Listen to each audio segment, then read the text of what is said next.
Welcome back to my YouTube channel. This is your girl coach Corey. This is the place to inspire, motivate and impact. And if this is your first time here, please consider subscribing, sharing, liking, and please do not forget to tap on the notification bell so that you will be notified anytime there is a new video. So today I have an absolutely special guest, someone who is near and dear to my heart.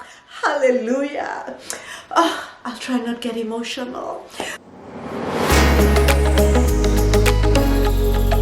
Hey, this is my girl, Shiro, my baby, the last born. You know the vibe. Yeah. So I want to welcome you. This is your premiere on this international channel. Come on. So if y'all are wondering who takes after me, actually both I'm the normal one. Or so she says. So today Shiro has a testimony. She made a deal with God. And it's time to pay back. Welcome to Coach Corey's show. Oh, we are show now. We are show. Okay. We are show. Okay. This is 2022. Hello, her. Okay, I'll let you tell your story. So today I'm going to be behind the camera. I want her to tell her story in her own words. My job is to listen and to record. So welcome to Coach Corey's show. Thank you. And go for it. All right. So like what Mom mentioned, I'm telling this story because I made a deal with God. I said, if this happens, I promise I will tell people about what you have done. And it did happen. So now I'm like having to actually, tell people. So for the past, little backstory, for the past 8 months, once I graduated last year in May from Baylor University, Waco, Texas. What were you studying, Miss I Day? was a double major in psychology and international studies. Okay. So when I graduated, just the day right before my graduation, I got a job with this brokerage firm, and it was a finance type job. And I'd previously prayed to God. I was like, because I can be very indecisive. So I told God, please block all the doors that I'm not meant to go through. Unfortunately, what that meant is I was getting so many rejections from all these jobs I had applied to. Be like, yeah, we thought we were a really great candidate, but and we'll keep your information, but we decided to go, elsewhere. We decided to choose someone else. And I was like, okay, sawa. And then finally, I had just one day I sat down and I applied to over 30 jobs. And 30 jobs? Yeah, over 30 jobs. Wow, even I don't know that part. And the job that I currently have is one of those jobs that I applied to. It's one of the 30. One of the 30. It was rapid application. When I did the interview, I remember the interview was like at 10 a.m. I woke up at like 9:30. Didn't even prepare. I said, you know what? I'm just doing this because. Are you for real? I didn't prepare. At Seriously? All. I didn't. I still had morning voice. And the whole time I was debating as to whether or not I should even do the interview. I was like, I might just cancel, tell them, I'm not feeling this. But I was like, you know what, I'm gonna do it. I did the interview and I was speaking with the recruiter, and it was just such a 10 out of 10 experience. Like, I even forgot I was doing an interview and it just felt like I was talking to someone. So I did an interview every week, and then they told me, we'll get back to you in a couple of days. They had actually said they would get back to me like, I think my graduation day was on a Friday, May 7th, and they said we'll get back to you by like Saturday or Sunday. They got back to me the next day. And so when I remember when the recruiter called, I was like, oh, this is it. It's only been one day. They just knew for sure I wasn't the one. they just thought, let us just get it off of the way. Let's tell her.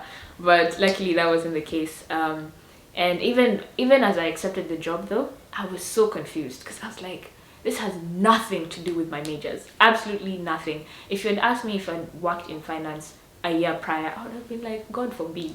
God forbid. And here I am taking this job. But weirdly enough, I felt at peace about it. It didn't make sense. It really did make sense. Anytime I told other people, they were like, how you can see people a question mark in their heads. And I was just like, oh, okay, cool. I was like, I know, it doesn't make sense. 2 weeks ago on a Thursday, I had an 8 a.m.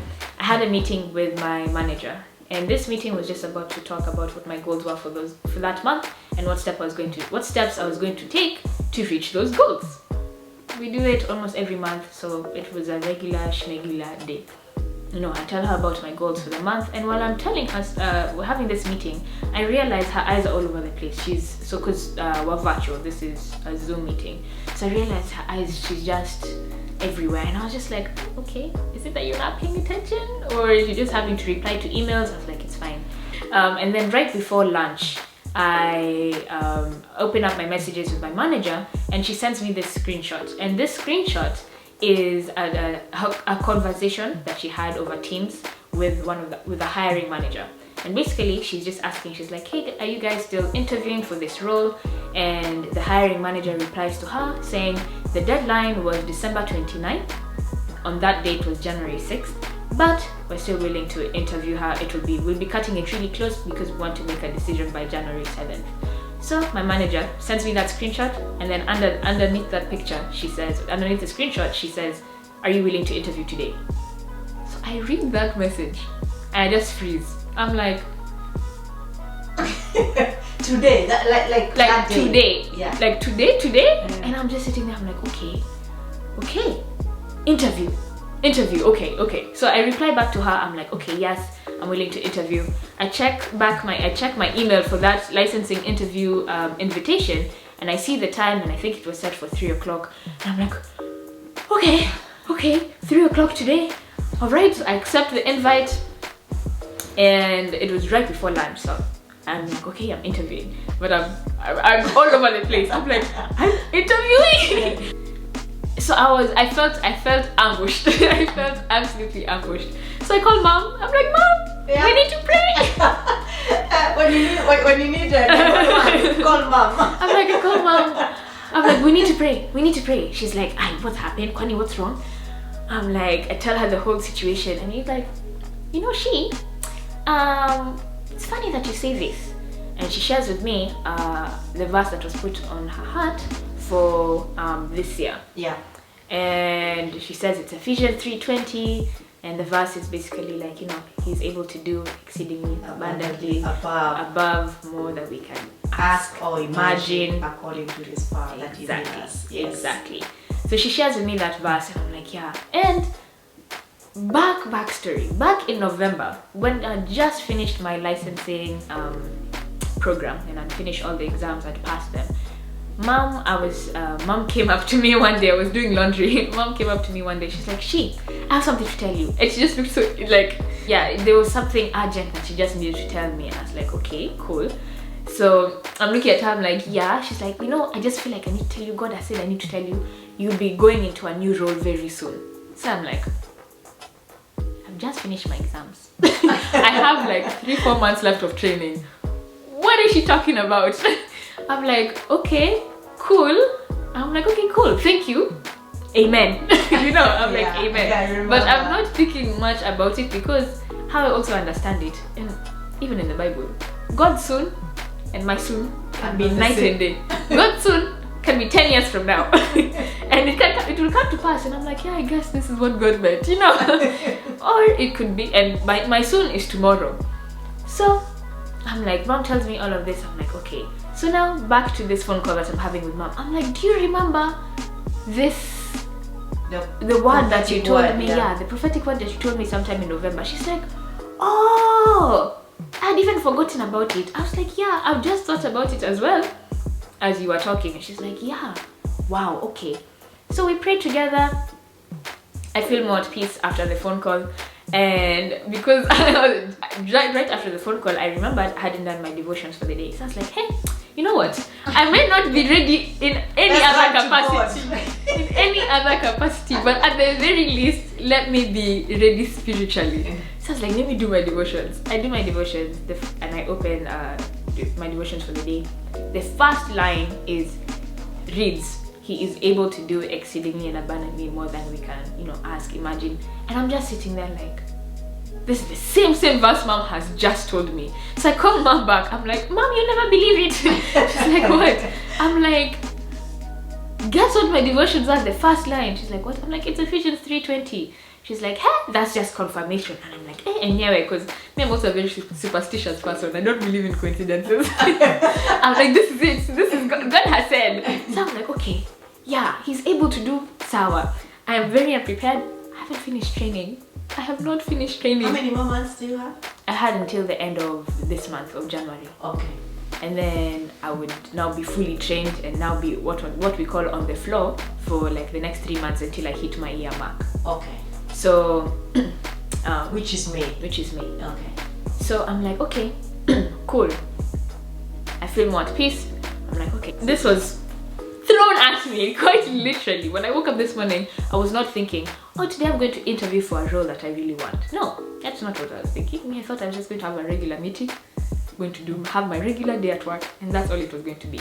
So from 3 to 3:30, I was nervous. You know, when you just even can't sit, sit properly. I was like, okay, my stomach is rumbling. I'm like, oh boy, okay, sour. Here we go. Yeah, so that's anxiety started to hit, and we get into the interview and they're asking me questions that I was not prepared for. There's typical interview questions, and then those questions. I was waiting for the typical interview questions, did not receive those. So me, I was answering to the best of my capabilities. And while I'm answering these questions, one of the interviewers, his face, he was having like a face of like, what did this girl just say? Anytime I would answer, his face, and they're typing out my answers or my responses, and I could just see his face be like, what? But I was like, in my head, I'm like, guy, what am I saying? I'm just ruining this for myself. Like, it's fine. And even like, as I'm talking, as I'm still through the interview, I'm like, you know what, it's fine. This one. So that was Monday. Didn't hear back from them until now Wednesday. I hop into the Zoom meeting, the guy is smiling, and I'm like, aha! If he's smiling, he's not going to be smiling to tell me, oh, you did not get it. He's smiling for a good reason. So I was like, I'm sitting there, I'm like, yeah, I'm like, hi, how are you? I'm like, okay, get to it already. And he's like, yeah, we're excited to invite you to the team. And I'm like, what? Me? And he's like, yeah, we're excited, you'll be starting next week Tuesday. I'm like, wait, pause, what? So I'm just sitting there in awe, in absolute awe. And I'm like, wow. I got off the meeting and I'm like, wow. I sat there for like 5 minutes just being like, this is truly a God moment, because I had so many things going against me. I haven't finished training. I don't have experience in this type of role. I bombed the interview. You have not finished your 1 year? I haven't finished my 1 year. What else was I going to say? My age, first of all, because this is a leadership position. Just turned 22. So I'm just like, it's just, when nothing about it. Interviewed a week later after the deadline. So in my head, nothing was making sense. I was like, this really is just a God moment. I can't and I will not take any, I can't take any credit. And I just remembered in that moment, I remembered what I told God while I was still waiting to hear back. I said, if you make this happen, sir, if you make this happen, I will tell people about you. I will tell people. And typically I'm a private person. Like, I wouldn't have, I would have just told Kina mom. Actually, I was surprised you made a deal with God like that. Yeah. Even him, he was like, this I gotta see. No, for real. For real. I think God was like, oh, bet. I got you, sis. So because typically I would have just told Kina mom, maybe some close friends here and there, and that's it. But this was way outside of my comfort zone. So when I was making that promise, I was like, there's no going back now, but okay, cool. So I got the job, and when I finally was like, okay, so I need to tell people. So I called mom right after, told her I got the job, and then I told her, I was like, oh yeah, and I read this promise. She was like, oh, perfect. In fact, you were going to record a YouTube video, and I was like, okay, I can't say no.